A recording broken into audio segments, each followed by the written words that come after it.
আউযুবিল্লাহি মিনাশ শাইতানির রাজিম বিসমিল্লাহির রহমানির রহিম। আসসালামু আলাইকুম।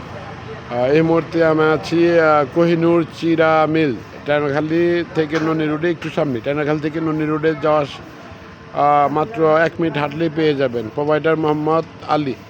এখানে হলুদ, মরিচ ও চাউল ও যাবতীয় মশলা বানানো হয়। সকল প্রকার আইসক্রিম তৈরি করা হয়।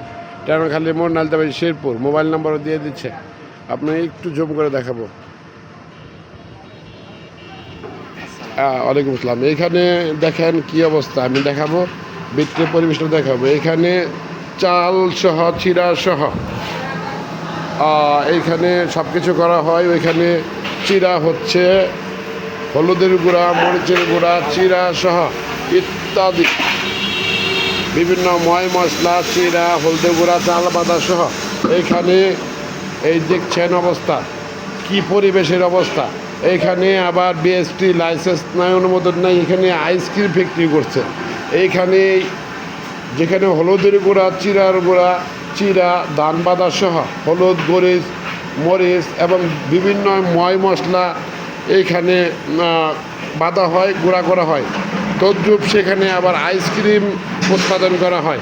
এই আইসক্রিম কতটা মানসম্মত? আইসক্রিম হচ্ছে একটা খাদ্য। এখানে বিএসটির অনুমোদন আছে কি না? অবশ্যই থাকার কথা না, কারণ হচ্ছে আইসক্রিম ফ্যাক্টরি পরিষ্কার পরিচ্ছন্ন থাকবে। এখানে হলুদের গুঁড়া, মরিচের গুঁড়া, চালের গুঁড়া, চাল ভাঙ্গা, চিরা ইত্যাদি ভীষণ দুর্বিষ অবস্থা।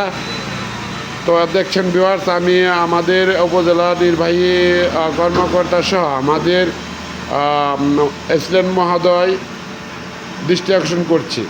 আপনারা ভ্রাম্যমাণ আদালত পরিচালনা করেন এবং ভোক্তা অধিদপ্তরের দৃষ্টি আকর্ষণ করছি এবং জনস্বাস্থ্য প্রকৌশলী অধিদপ্তরের দৃষ্টি আকর্ষণ করছি। দেখেন কি অবস্থা। এক কারখানাতে চাল বাদা, চিরা উৎপাদন, হলুদ মরিচের গুঁড়া, বিভিন্ন গুঁড়া থেকে একদম আইসক্রিম ফ্যাক্টরি হয়ে গেছে।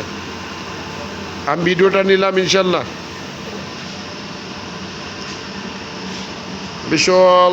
বিশাল একটা নোংরা করা অবস্থা।